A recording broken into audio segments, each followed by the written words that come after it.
चलिए प्यारे विद्यार्थियों, सर्किल पॉइंट यूट्यूब चैनल पर एक बार फिर से आप सबों का स्वागत है। मैं एम चक्रवर्ती आप सभी को लिए 20 ऑब्जेक्टिव प्रश्न करवाने जा रहा हूं। ध्यान दीजिएगा, 20 ऑब्जेक्टिव प्रश्न आप हमारे साथ आज देखेंगे और सभी प्रतियोगी परीक्षाओं के लिए, खास करके अभी जो आपका एसएससी जीडी है, रेलवे का ग्रुप डी की बहाली, बिहार पुलिस, बिहार दारोगा, बिहार शिक्षक, ये आप कह सकते हैं। वैसे सभी प्रतियोगी परीक्षाओं के लिए, वनडे एग्जामिनेशन के लिए, जहां पर जीके जेस के प्रश्न पूछे जाते हैं, सबों के लिए लाभदायक होगा।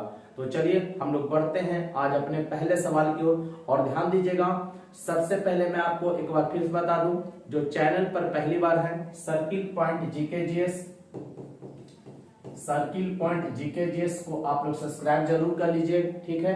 और वीडियो अगर आपको पसंद आए, ठीक है, तो आप इसे लाइक करना जरूर, है ना, लाइक करना ना भूलें। लाइक आप जरूर कीजिए, कम से कम आप लाइक कीजिए। अगर आप लाइक करते हैं तो और बेहतर करने का, ठीक है ना, हमें प्लानिंग करना होता है कि और बेहतर करें ताकि और आप ज्यादा पसंद करें, ठीक है। तो सबसे पहले ध्यान दीजिएगा कि आप जितने भी प्रश्न 20 आज होने वाले हैं, आप कितने सही बनाएंगे ये भी आप नोट करिएगा। और सभी प्रश्न में जहां जरूरत होगा कुछ एक्स्ट्रा फैक्ट भी मैं बताऊंगा, आप उसे नोट्स करते हुए रहिएगा ताकि आने वाले परीक्षाओं के लिए वो ज्यादा महत्वपूर्ण होगा। चलिए, उसी पैटर्न पर आपका सवाल रहेगा, तो पैटर्न को देखते हुए चलना है और उससे संबंधित जुड़े हुए जितने भी तथ्य रहेंगे आप उसे देखिए, समझिए, ठीक है। चलिए हम लोग बढ़ते हैं आज अपने पहले सवाल को। ध्यान दीजिएगा, आज का पहला सवाल कहता है, ट्रांस हिमालय का कौन सा भाग सबसे उत्तर में। ध्यान दीजिएगा, आपको कह रहा है ट्रांस हिमालय का कौन सा भाग सबसे उत्तर में है। कैलाश है, जास्कर है, लद्दाख है या काराकोरम है। ये चारों जो है ट्रांस हिमालय के भाग हैं, लेकिन ट्रांस हिमालय के सबसे उत्तर में कौन है, सबसे उत्तर में कौन है। तो ध्यान दीजिएगा, उत्तर से दक्षिण आप क्रम याद करिए, उत्तर से दक्षिण क्रम याद रखिएगा। अगर कभी भी कह देगा उत्तर से दक्षिण क्रम बताइए, तो सबसे उत्तर में काराकोरम, 2 में लद्दाख, 3 में जास्कर और 4 में कैलाश है। ये उत्तर से दक्षिण है, ठीक है। तो सबसे उत्तर रहेगा कैलाश,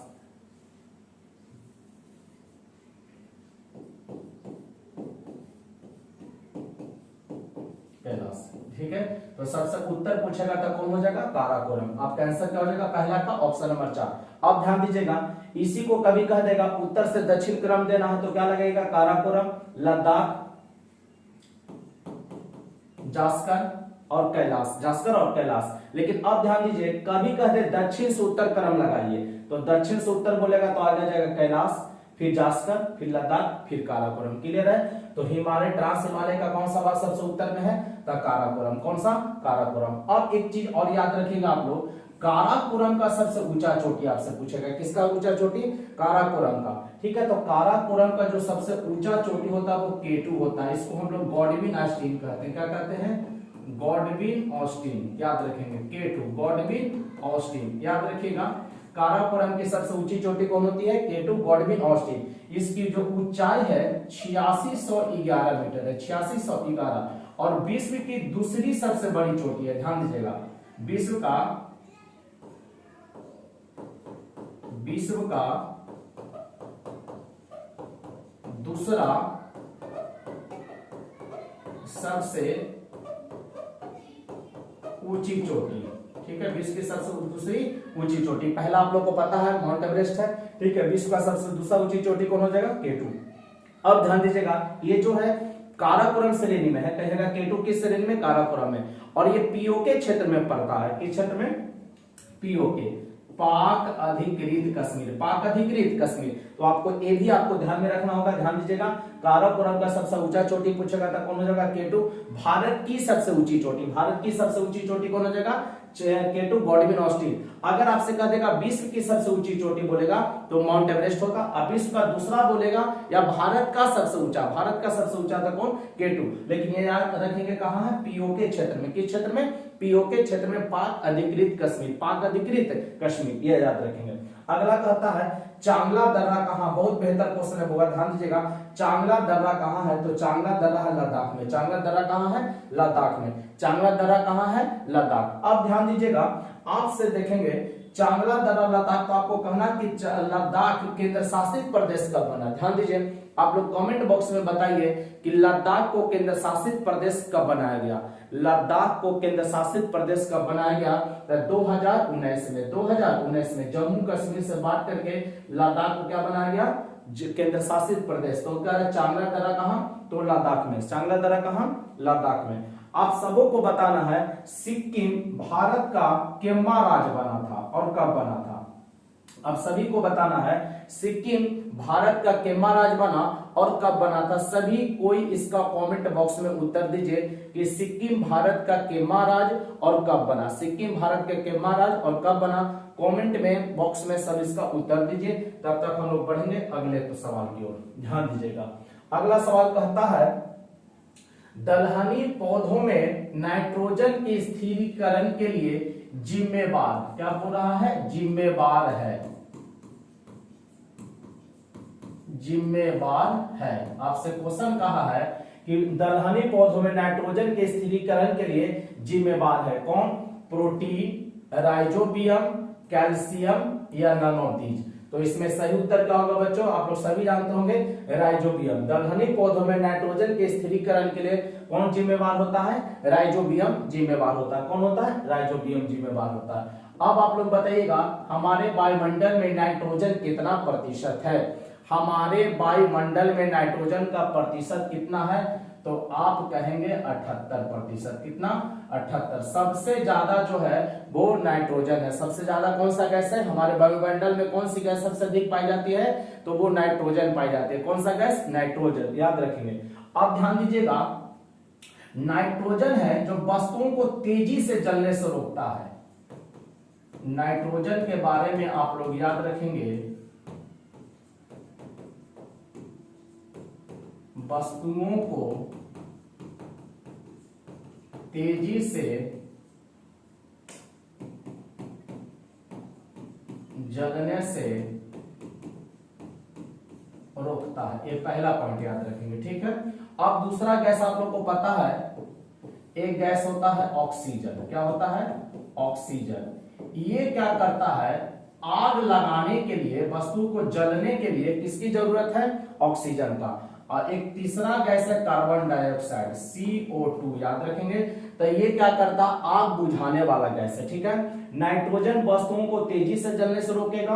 अब बिना ऑक्सीजन का तो आग पकड़ेगा नहीं, आपको पता है। तो आग लगाने के लिए सहायक गैस कौन हो जाएगा, ऑक्सीजन। और कार्बन डाइऑक्साइड जो है आग बुझाने वाली गैस होती है। क्या होती है, आग बुझाने वाला।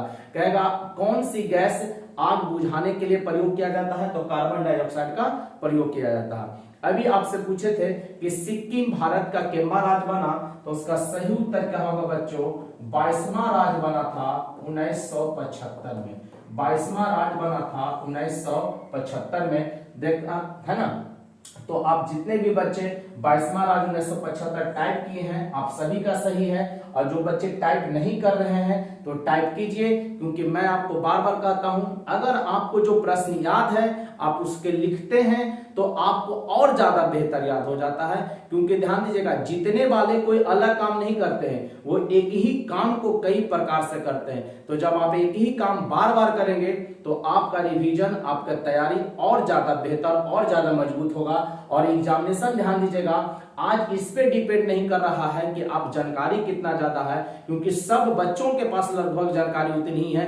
कम समय में ज्यादा प्रश्न कौन बना रहा है, रिजल्ट आज उस पर डिपेंड करता है। तो अगर आप चाहते हैं कि आपका भी रिजल्ट हो तो बेहतर तैयारी करिए, बेहतर से बेहतर हो सके, जितना हो सके आप अपना लगा दीजिए, क्योंकि आज समय की बहुत ज्यादा उपयोगिता है। चलिए अगला सवाल देखेंगे, बहुत अच्छा सवाल दिया है। महावीर के बचपन का नाम क्या है? महावीर के बचपन का नाम आप सबसे पहले जानते होंगे, महावीर के बचपन का नाम क्या होगा? वर्धमान। वर्धमान होगा। महावीर के बचपन का नाम क्या था? वर्धमान। अब ध्यान दीजिए, इसे कुछ क्वेश्चन आप ध्यान दीजिएगा। महावीर के बचपन का नाम अभी आपको बताया गया वर्धमान। अब बताइए, महावीर जैन धर्म के कितने गुरु थे? महावीर का संबंध जैन धर्म से था, तो जैन धर्म के कितने गुरु जो बताइए आप लोग सबसे पहले। तो जैन धर्म के 24वें, जैन धर्म के 24वें गुरु, ध्यान दीजिएगा क्या? 24वें गुरु। और अंतिम भी कह सकते हैं 24वें एवं अंतिम, क्योंकि इनके बाद कोई गुरु नहीं बने थे, इनके बाद कोई गुरु नहीं बने थे। तो वर्धमान के बचपन का नाम क्या था? सॉरी, महावीर के बचपन का नाम क्या था? वर्धमान था। क्या नाम था? वर्धमान। और जैन धर्म का 24वां और अंतिम गुरु पूछेगा तो कौन? महावीर। कौन हो जाएगा? महावीर। आप ध्यान दीजिएगा, जैन धर्म के संस्थापक का नाम याद रखेंगे। किसका संस्थापक पूछेगा? तो ऋषभ देव। ठीक है। अब कह देगा जैन धर्म के 23वें गुरु, कितने गुरु? 23वें गुरु का नाम आप याद रखेंगे, पार्श्वनाथ। क्या था? पार्श्वनाथ था। जैन धर्म का सिद्धांत पूछेगा, इसमें कितना सिद्धांत था? सिद्धांत तो कितना सिद्धांत बोलेंगे? 5 सिद्धांत। कितना? 5, जिसमें से 4 दिए थे पार्श्वनाथ और 1 दिए महावीर। एक कौन दिए? महावीर। ब्रह्मचर्य को जोड़े थे, तो 4 एक टोटल कितना सिद्धांत हो गया? 5 सिद्धांत। कितना सिद्धांत? 5 सिद्धांत। ठीक है। और जैन धर्म में ज्ञान के लिए एक शब्द आया है कैवल्य, ये भी आप याद रखेंगे। कौन सा शब्द आया है? कैवल्य शब्द आया है। महावीर है जो जैन धर्म के कितने गुरु थे? 24वें और अंतिम गुरु बने थे। जैन धर्म का संस्थापक बनेगा कौन? ऋषभ देव थे। 23वें गुरु का नाम पूछेगा पार्श्वनाथ। और सिद्धांत कितना? तो जैन धर्म के 5 सिद्धांत हैं। ठीक है। 4 दिए पार्श्वनाथ ने और 1 दिए महावीर। एक कौन दिए? महावीर। और जैन धर्म में ज्ञान के लिए कौन शब्द आया है? कैवल्य आया है। कौन सा शब्द आया है? कैवल्य आया है। चलिए बच्चों, हम लोग पढ़ते हैं अपने अगले सवाल पर। ठीक है। तो महावीर के बचपन का नाम क्या हो जाएगा? वर्धमान। आप लोग को अभी उत्तर देना है। एक क्वेश्चन का आपसे पूछ रहे हैं, महात्मा बुद्ध के बचपन का नाम क्या था? बुद्ध के बचपन का नाम आप सभी बताइए। बुद्ध के बचपन का नाम क्या था? सभी कोई बताएंगे। बुद्ध के बचपन का नाम क्लियर है? बुद्ध के बचपन का नाम आप लोग बताइए। हम लोग पढ़ते हैं तब तक अगले सवाल पर। चलिए अगला देखेंगे। सवाल कहता है, चौथी बौद्ध संगीति, केमी बौद्ध संगीति, चौथी बौद्ध संगीति का आयोजन हुआ था, है ना? चौथी बौद्ध संगीति का आयोजन कहाँ हुआ? आपसे क्वेश्चन कर रहा है कि चौथी बौद्ध संगीति का आयोजन कहाँ हुआ? पटना हुआ, राजगीर हुआ, वैशाली हुआ कि कुंडलवन? तो कुंडलवन सबसे पहले तो आगे ये जान लीजिए कि कहाँ है? तो जम्मू कश्मीर में। कहाँ है? जम्मू कश्मीर में। तो आपको जो चौथा बौद्ध संगीति हुआ था वो कुंडलवन जम्मू कश्मीर में। चौथा बौद्ध संगीति कब हुआ था? कुंडलवन जम्मू कश्मीर में। कुंडलवन जम्मू कश्मीर में। 4 बौद्ध संगीति आपको याद रखना होगा। कितना बौद्ध संगीति? 4 बौद्ध संगीति याद रखेंगे। 4 बौद्ध संगीति का आयोजन। कितने बौद्ध संगीति? 4 बौद्ध संगीति का आयोजन। ठीक है। प्रथम, द्वितीय,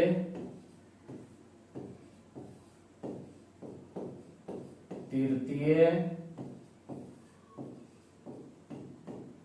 चौथी। क्लियर है? चलिए आप ध्यान दीजिएगा। पहला पूछेगा कहां? तो राजगीर। पहला राजगीर, दूसरा वैशाली, तीसरा पटना और चौथा कुंडलवन। कुंडलवन जम्मू कश्मीर। ठीक है। अब आपसे पूछ देगा कि समय शासक कौन था? ध्यान दीजिएगा। शासक तो पहला के समय आपका जो शासक है अजातशत्रु। प्रथम बहुसंगीति के समय कौन शासक है? अजातशत्रु। दूसरा कालाशोक, कालाशोक। तीसरा अशोक। चौथा कनिष्क। चौथा कौन? कनिष्क। ध्यान दीजिएगा, पहला अजातशत्रु राजगीर, दूसरा कालाशोक वैशाली, तीसरा पटना अशोक, ठीक है, चौथा कुंडलवन कनिष्क के समय में। किसके समय में? कनिष्क के समय में। अभी आपसे क्वेश्चन पूछा गया था कि बुध के बचपन का नाम, किनके बचपन का नाम? बुध, बुध के बचपन का नाम, ध्यान दीजिएगा। तो बुध के बचपन का नाम क्या था? सिद्धार्थ। क्या नाम था? सिद्धार्थ नाम था। और महावीर के बचपन का नाम पूछेगा तो क्या था? वर्धमान। क्या था? वर्धमान। आपको एक क्वेश्चन बताना है, शक संवत कब और किसके द्वारा लाया गया था? एक सवाल आप लोग के लिए दे रहे हैं, शक संवत कब और किसके द्वारा लाया गया? कमेंट में इसका उत्तर आप लोग दें तुरंत। तब तक हम लोग पढ़ेंगे अगले सवाल की ओर। चलिए अगला देखेंगे। तो चौथी बहुसंगीति का आयोजन कहां? तो कुंडलवन में हुआ था। ये क्लियर है आप लोगों का? याद रहेगा। अब ध्यान दीजिएगा, इसमें से पहला, दूसरा, तीसरा, चौथा कहां हुआ ये भी दिखा दिया। शासक कौन था ये भी आप याद करना आपका काम है। अगला क्वेश्चन कहता है बुग्याल तथा प्यार घास के मैदान पाए जाते हैं। बुग्याल और प्यार घास के मैदान ओडिशा में, महाराष्ट्र में, उत्तराखंड में, जम्मू कश्मीर में। कहां? जम्मू कश्मीर में। तो ये कहां पाया जाता है? उत्तराखंड में। बुग्याल और प्यार घास का मैदान कहां पाया जाता है? उत्तराखंड में पाया जाता है। अगला सवाल हम लोग बढ़िए। चलिए अगला सवाल कहता है मिर्जापुर और गाजीपुर शहर किस नदी के किनारे बसा हुआ है? सातवां जो सवाल आपका आज कर रहा है, मिर्जापुर और गाजीपुर, ठीक है। आप लोग सभी कोई मिर्जापुर वेब सीरीज भी देखोगे। तो मिर्जापुर और गाजीपुर किस शहर के किनारे बसा हुआ है? किस नदी के किनारे बसा हुआ है? तो सबसे पहले ध्यान दीजिएगा, ये दोनों शहर उत्तर प्रदेश में। कहां है? उत्तर प्रदेश में। और दोनों किसके नदी के किनारे हैं? तो गंगा नदी के किनारे। किसके किनारे? गंगा नदी के किनारे बसा हुआ। अभी आपसे क्वेश्चन पूछे थे शक संवत। कौन संवत? शक संवत। तो शक संवत लेकर आया था कनिष्क। कौन लेकर आया था? कनिष्क लेकर आया था। कितना ईस्वी में? 78 ईस्वी में। याद रखें, कनिष्क लेकर आया 78 ईस्वी में।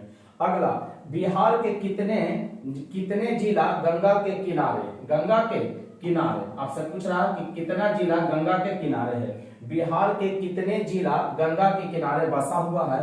तो 12 जिला। कितना जिला? 12 जिला। 12 जिला का नाम अगर आप लिखना चाहें तो लिख सकते हैं हुआ बक्सर सबसे पहला, बक्सर के बाद भोजपुर, भोजपुर के बाद सारण, सारण के बाद पटना, सारण के बाद पटना, पटना के बाद वैशाली, वैशाली, वैशाली के बाद समस्तीपुर, समस्तीपुर, फिर सातवां लिखेंगे बेगूसराय, बेगूसराय, आठवां आपका है मुंगेर, जहां पर याद रखेंगे बीड़ी और सिगरेट का कारखाना है और बारूद का भी कारखाना है, बारूद बनाने का, ठीक है। खगड़िया, नौवां लिखेंगे खगड़िया, खगड़िया। 10वां लिखेंगे भागलपुर, कटिहार, कटिहार। 11 भागलपुर, भागलपुर रेशमी वस्त्र के लिए प्रसिद्ध है, ये भी याद रखेंगे। इस बार बीपीएससी में क्वेश्चन ये पूछा हुआ था, ध्यान रखेंगे, है ना। रेशमी वस्त्र के लिए कौन जाना जाता है? तो भागलपुर जाना जाता है। और 12वां लखीसराय, लखीसराय। तो बिहार का कितना जिला? यही 12 जिला है।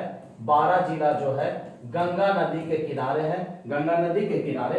एक बार याद रखेंगे, बक्सर, भोजपुर, सारण, पटना, वैशाली, समस्तीपुर, बेगूसराय, मुंगेर, खगड़िया, कटिहार, भागलपुर और लखीसराय। ठीक है। मुंगेर में याद रखेंगे सबसे पहले बारूद कारखाना, बंदूक की फैक्ट्री कहां बना था? मुंगेर में बना था।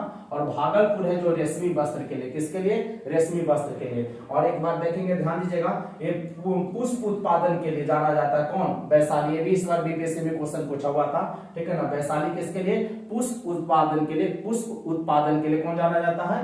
वैशाली। कौन जाना जाता है? वैशाली। तो गंगा के किनारे ये आप भोजपुर, आरा भी इसको कहते हैं, ठीक है। सारण, छपरा। चलिए अगला सवाल हम लोग बढ़ेंगे। चलिए, तो बिहार का कितना जिला? 12 जिला। क्लियर है? आप लोग को नोट कर लिए होंगे, उम्मीद है। आगे बढ़ते हैं।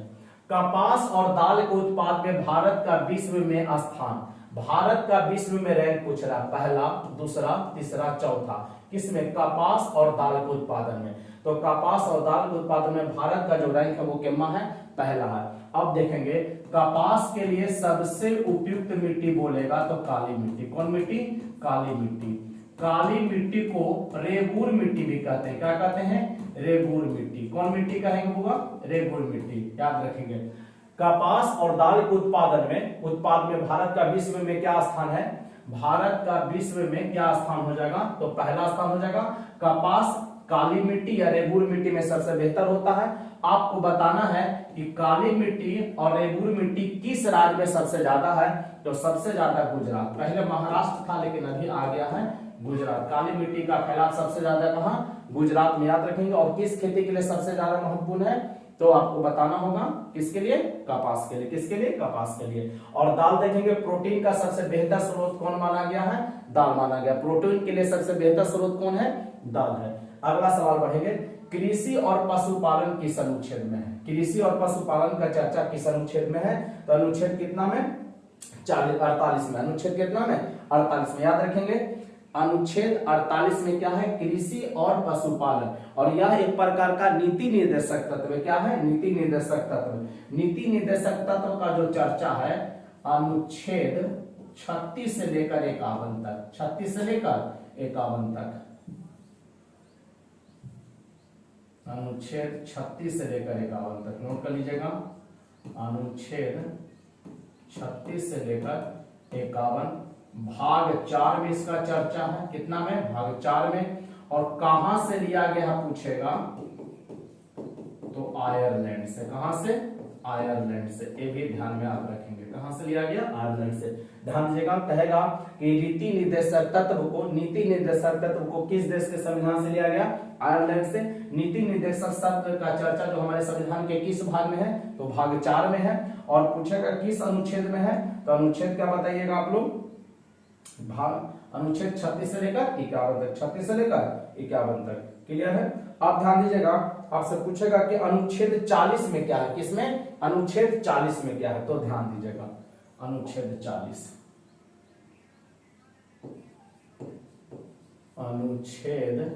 40 ग्राम पंचायत है। क्या है? ग्राम पंचायत का चर्चा। ठीक है ना? क्या ग्राम पंचायत का चर्चा किस अनुच्छेद में है? तो अनुच्छेद 40 में। आप ध्यान दीजिएगा, अनुच्छेद 41, अनुच्छेद 42 और अनुच्छेद 43। तो काम पाने का अधिकार। क्या पाने का अधिकार? काम पाने का अधिकार। काम पाने का अधिकार क्या है? अनुच्छेद 41 में आपको काम पाने का अधिकार दिया गया। कितना में? काम पाने का अधिकार है। सरकार को दायित्व है कि आपको काम उपलब्ध करवाए, क्योंकि जब तक आपको काम मिलेगा नहीं अपना जीविका कैसे चलेगा? तो काम पाने का अधिकार है। ठीक है। काम की दशा। काम की दशा। दशा कहने का मतलब ये हो गया कि काम आपको लिया जाएगा तो कहाँ? ऐसी जंगल में भेज दिया जाए, है ना? ऐसी सड़ा गला जगह पर भेज दिया जाए जहां पर आपका तबीयत खराब हो जाए। ठीक है। तो वैसे जगह नहीं, काम करने की मनोचित दशा होना चाहिए कि आपकी मानसिक स्थिति सही होनी चाहिए। तो आप कहेगा सर पुलिस फोर्स वगैरह है जंगल में सर्च ऑपरेशन करती है, वो एक अलग चीज है। सर्च ऑपरेशन करना एक अलग चीज है, लेकिन आपको काम ऐसा जगह करवा रहा है जहां पर एकदम गंदगी है ना, तो वहां पर आपको काम करने की अनुकूल दशा नहीं। हाँ, अब आप आप पुलिस प्रशासन में हैं तो गंदगी सफाई करवाना ये सब थोड़ा सा रिस्पॉन्सिबिलिटी है कि जंगल को है ना जाए सर्च ऑपरेशन करे, वहां उग्रवादी आतंकवादी जुड़े हुए, वो एक अलग प्रक्रिया हो जाता है। लेकिन काम पानी की दशा, जैसे इसी में कहा गया महिलाओं की प्रसूति सहायता, महिलाओं की प्रसूति सहायता, तो अगर कोई महिला जो प्रेग्नेंट है तो उनको छुट्टी दिया जाए, लीव दिया जाए 6 महीने के, है ना, ये सब इसमें व्यवस्था किया गया अनुच्छेद 42 में। और अनुच्छेद 43 कहता है काम करेंगे तो मजदूरी मिलेगा। हाँ, निर्वहन मजदूरी, निर्वहन मजदूरी, निर्वहन मजदूरी का मतलब ही क्या हो गया कि आपको इतना तो मजदूरी मिलना चाहिए जिससे अपना जीविका चला सके। बहुत ज्यादा ना मिले लेकिन इतना तो मिले कि सुबह से शाम तक अगर हम 8 घंटे का काम किए हैं, ठीक है ना, तो 8 घंटे काम करने के बाद शाम को सुबह को रोटी हम खा सके। अगर मान लीजिए कि आप काम करते हैं और काम की और पैसा इतना भी नहीं मिल पा रहा है जिससे अपना पेट आप चला सकते हैं, तो क्या आप काम करिएगा? तो नहीं करिएगा। तो 40 में याद रखेंगे ग्राम पंचायत, 41 में काम पानी का अधिकार, 42 का था काम की दशा, ठीक है ना, कहीं पर महिलाओं की प्रसूति सहायता की व्यवस्था किया गया है, ठीक है, निर्वहन मजदूरी दिया गया, क्या दिया गया है? निर्वहन मजदूरी, कम से कम इतना मजदूरी मिले जिससे आप अपना निर्वहन कर सके। क्लियर है? अब देखेंगे अनुच्छेद 50 याद रखेंगे, बहुत अच्छा है। अनुच्छेद 50 कार्यपालिका का न्यायपालिका से बंटवारा, कार्यपालिका और न्यायपालिका का, कार्यपालिका और न्यायपालिका का बंटवारा। माने कार्यपालिका और न्यायपालिका एक दूसरे से अलग होंगे, कोई किसी के काम में हस्तक्षेप नहीं करेगा। न्यायपालिका का काम अपना है, कार्यपालिका का काम अपना है। चलिए क्लियर है? आगे सवाल को बढ़ते हैं। अगला सवाल कहता है किस नदी को मध्य प्रदेश की जीवन रेखा कहते हैं? कौन सा नदी है जो मध्य प्रदेश का जीवन रेखा कहलाता है? गोदावरी है, जमुना है, नर्मदा है, गंगा है, इसमें से कौन हो जाएगा? नर्मदा नदी। मध्य प्रदेश की जीवन रेखा किस नदी को कहिएगा? यमुना नदी को कहेंगे। मध्य प्रदेश की जीवन रेखा किसे कहेंगे? यमुना नदी को कहेंगे। अब यमुना का यमुना नदी कहेंगे, नर्मदा नदी। मध्य प्रदेश की जीवन रेखा किसे कहेंगे? नर्मदा को कहेंगे। किसे कहेंगे? नर्मदा। अब आपसे कहेगा नर्मदा नदी का उद्गम पूछ दे, क्या पूछ दे? उद्गम। किसका उद्गम पूछेगा? नर्मदा नदी का। तो नर्मदा नदी का जो उद्गम हुआ है अमरकंटक से। कहां से?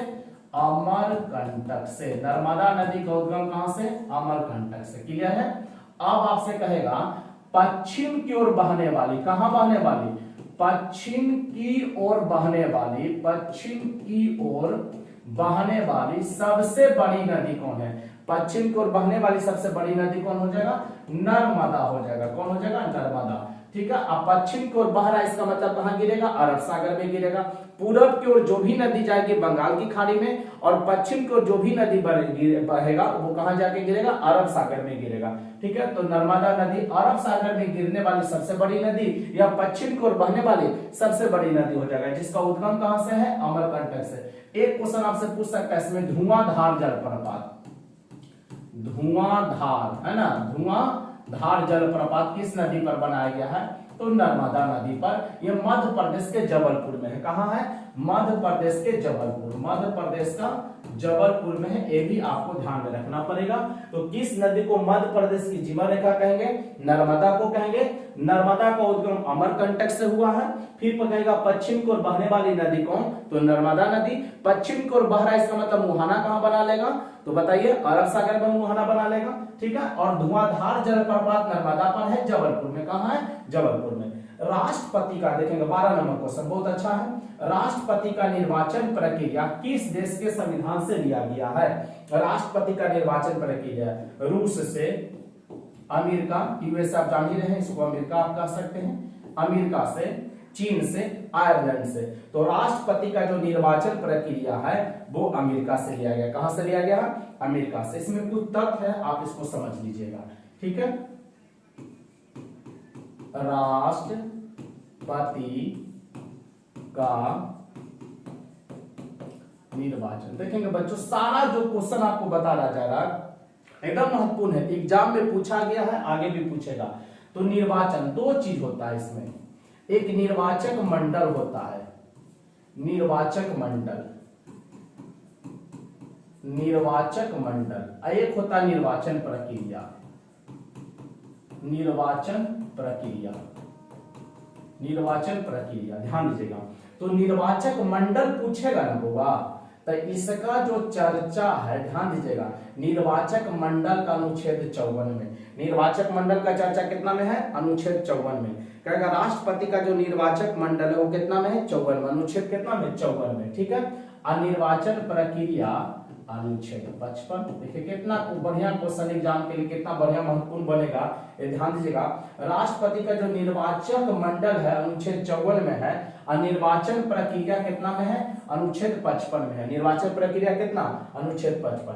अब निर्वाचक मंडल पूछेगा कौन देश से लिया गया, तो आयरलैंड से। कहां से लिया गया? आयरलैंड से लिया गया। निर्वाचक मंडल को पूछेगा किस कहां से लिया गया, अब क्या बोलेंगे? आयरलैंड से लिया गया। क्लियर है? अब आपसे कह देगा कि निर्वाचन प्रक्रिया को कहां से लिया गया, तो अमेरिका से लिया गया। कहां से लिया गया? अमेरिका से। अप्रत्यक्ष रूप से, किस रूप से?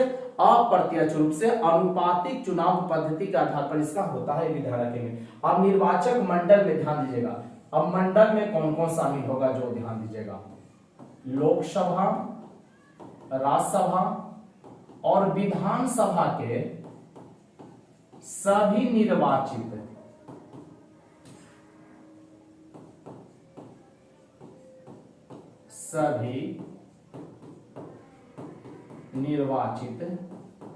सदस्य, सभी सदस्य नहीं दीजिएगा, सभी निर्वाचित मतलब जो चुना हुआ है, लोकसभा का, राज्यसभा का और विधानसभा का, ठीक है।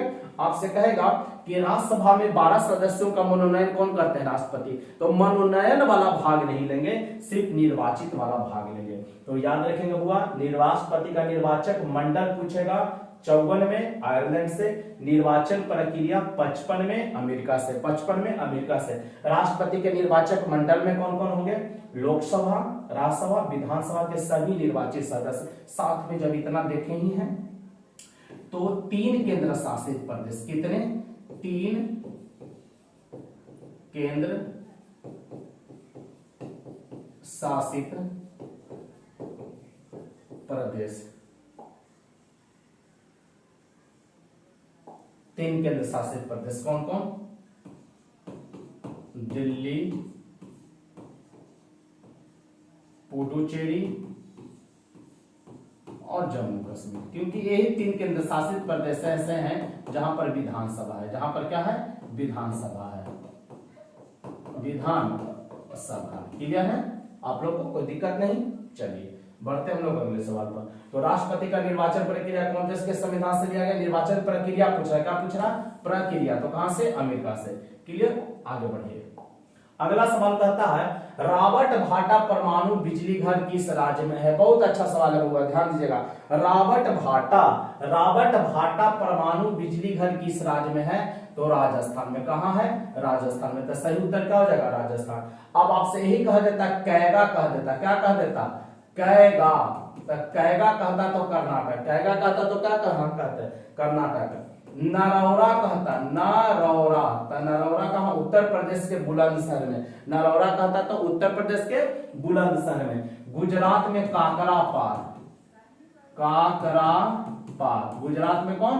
काकरापार। पूछेगा काकरापार कहां? तो गुजरात में, ठीक है। और रॉबर्ट भाटा राजस्थान, रॉबर्ट भाटा राजस्थान। कैगा कहां? कर्नाटक, कैगा कहां? कर्नाटक है।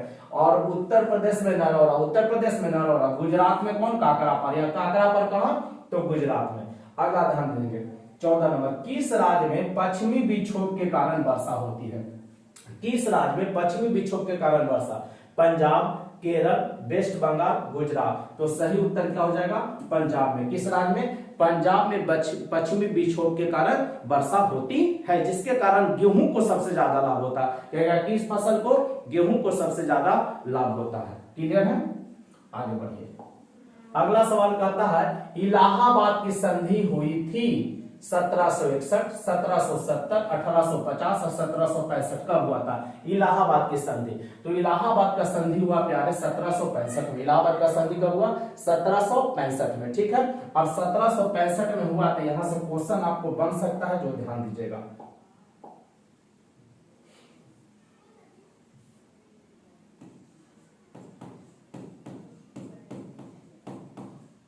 इलाहाबाद की संधि, इलाहाबाद का 2 संधि होता है, एक पहला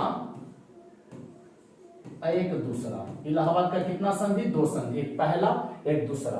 पहला होता है 12 अगस्त 1765 को और दूसरा 16 अगस्त 1765, याद रखेंगे।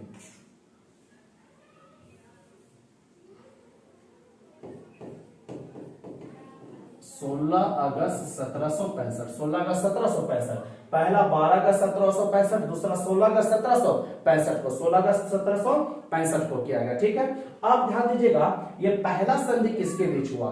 तो मुगल शासक शाह आलम द्वितीय, मुगल शासक शाह आलम द्वितीय और रॉबर्ट क्लाइव के बीच, और रॉबर्ट क्लाइव के बीच। ठीक है, पहला पूछेगा इलाहाबाद का संधि किसके बीच हुआ, तो आप क्या बोलिएगा? मुगल शासक शाह आलम द्वितीय और रॉबर्ट क्लाइव के बीच। क्लियर है? अब कहेगा आपसे, ध्यान दीजिए कि दूसरा जो संधि हुआ ये किसके बीच हुआ? दूसरा संधि किसके बीच हुआ? ठीक है, तो ध्यान दीजिएगा, ये हो जाता है अवध के नवाब, अवध के नवाब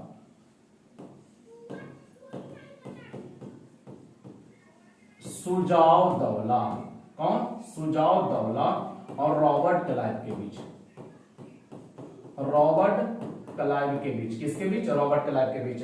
ठीक है, इलाहाबाद का संधि पहला 12 अगस्त 1765, दूसरा 16 अगस्त 1765 को। ठीक है, अवध के नवाब, किसके नवाब? अवध के नवाब, अवध के नवाब,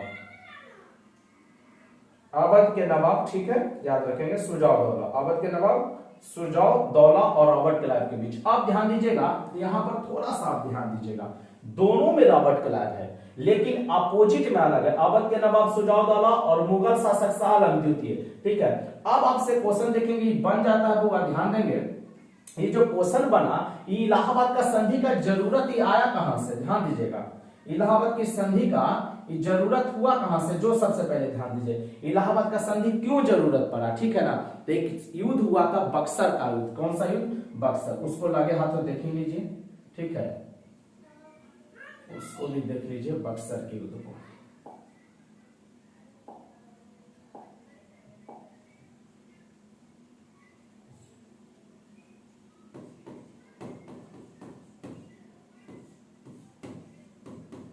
बक्सर का युद्ध। ठीक है,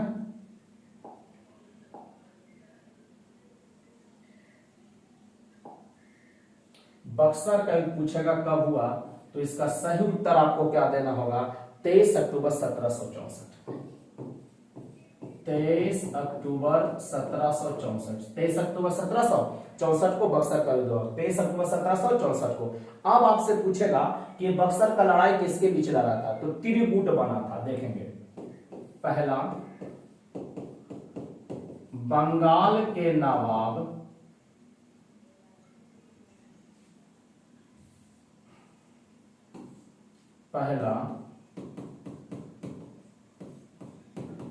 बंगाल के नवाब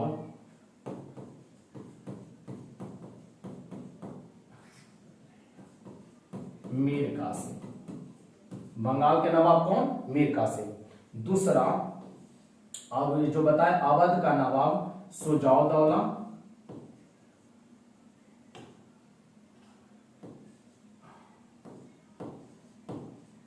अवध का नवाब सुजाउद्दौला।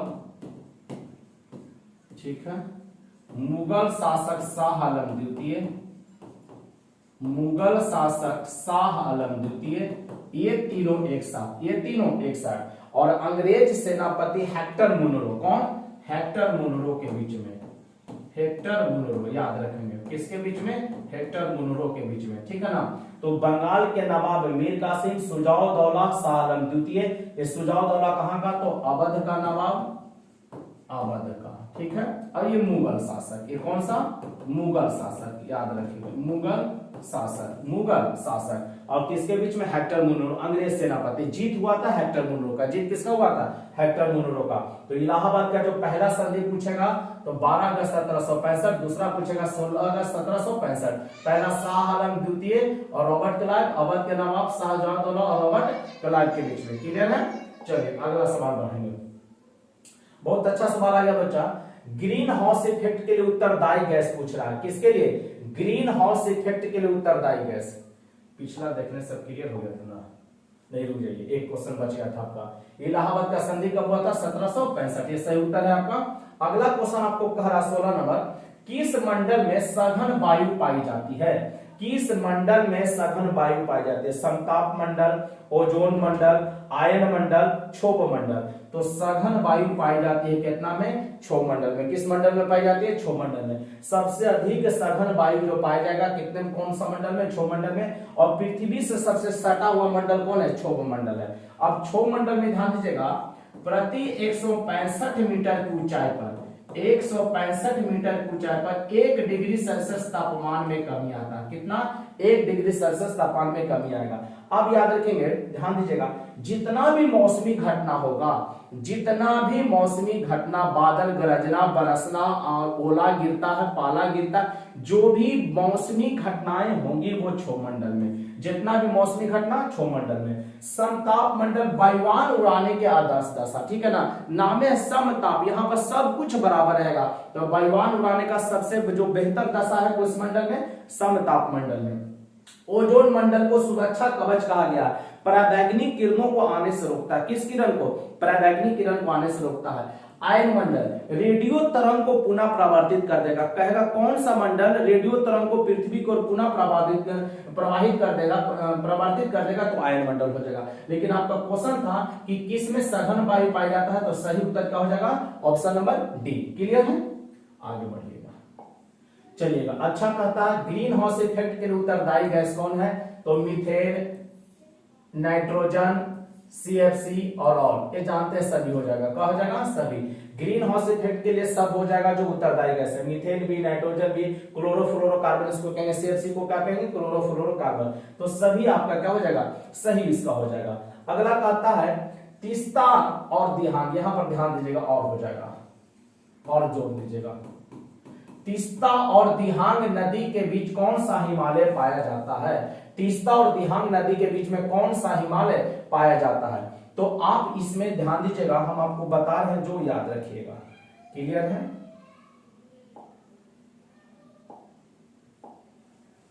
ध्यान दीजिए, आप याद रखिए, सिंधु, सतलज, काली, तीस्ता। रुक जाइए, अगला पेज भी ले लेते हैं इसको, एक पेज बना लेते हैं, इसको बेहतर तरीके से आप समझ लीजिएगा।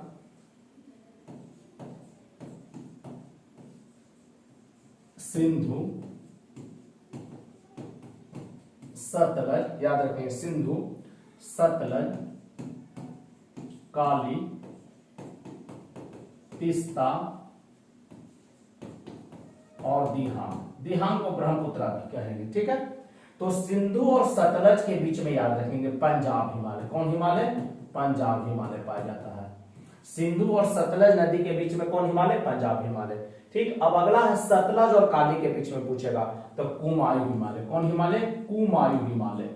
याद रखेंगे, कौन हिमालय? कुमायूं हिमालय। पहला ध्यान रखेंगे, सिंधु और सतलज के बीच में पंजाब, काली और सतलज और काली के बीच में कौन? कुमायूं।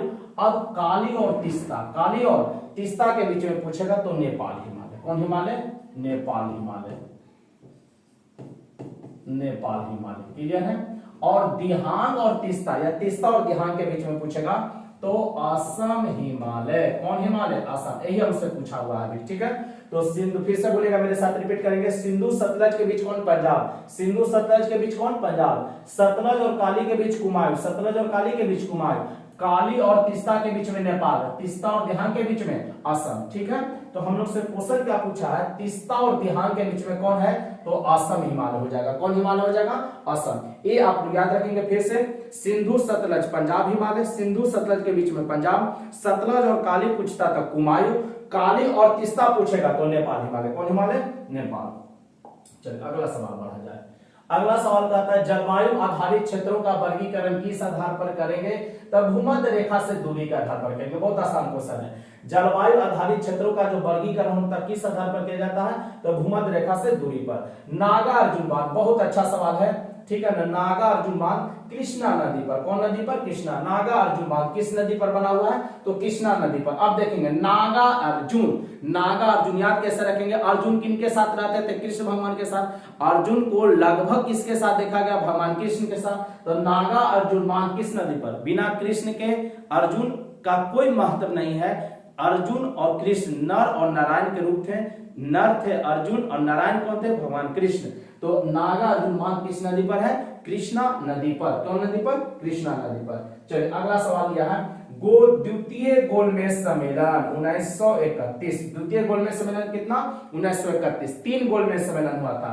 पहला पूछता था 1930, दूसरा 1931, तीसरा 1932। तीनों गोलमेज सम्मेलन हुआ था इंग्लैंड और लंदन में, तीनों गोलमेज सम्मेलन इंग्लैंड लंदन में। यहीं से क्वेश्चन कर देता, किस गोलमेज सम्मेलन में कांग्रेस भाग लिया था, तो दूसरा में। किस में भाग लिया, तो दूसरा में। कौन था, कांग्रेस की ओर से गांधी जी, कांग्रेस की ओर से कौन, गांधी जी। ठीक है, तीनों गोलमेज सम्मेलन में भाग लेने वाला पूछेगा डॉक्टर भीमराव अंबेडकर और तेज प्रताप सप्रू। ध्यान रखेंगे क्या, जो तीनों गोलमेज सम्मेलन में भाग लिया वो भारतीय कौन थे, तेज प्रताप सप्रू और डॉक्टर भीमराव अंबेडकर, जिनको संविधान का निर्माता भी कहा गया है। तो बच्चों आज की जो सेवा है हम लोग का यहीं तक समाप्त करते हैं। कल अगले टॉपिक के साथ, फिर नए सब्जेक्ट के साथ, नए टॉपिक के साथ, नए प्रश्नों के साथ मुलाकात आपकी होगी। 20 प्रश्न तो ऐसे था, लगभग हर एक प्रश्न में कुछ ना कुछ फैक्ट आपको बताया गया है, आप याद रखिएगा। मिलेंगे कल नए टॉपिक के साथ। आज के लिए इतना ही। जय हिंद, जय भारत, बेस्ट ऑफ लक। मुस्कुराते रहिए, जिंदगी का आनंद लीजिए, क्योंकि कल कब क्या हो किसी ने नहीं जाना। ठीक है ना, तो जो भी है जिंदगी को एकदम आनंद की तरह मुस्कुराइए। ठीक है, आनंद लीजिए, जीवन के हर एक पल को जीना है। ठीक है, क्योंकि कल क्या होगा, अभी क्या होगा, ये किसी ने नहीं जाना है। तो बेस्ट ऑफ लक। आज के लिए इतना ही। शुभ रात्रि, मिलते हैं कल, तब तक के लिए जय हिंद, वंदे मातरम।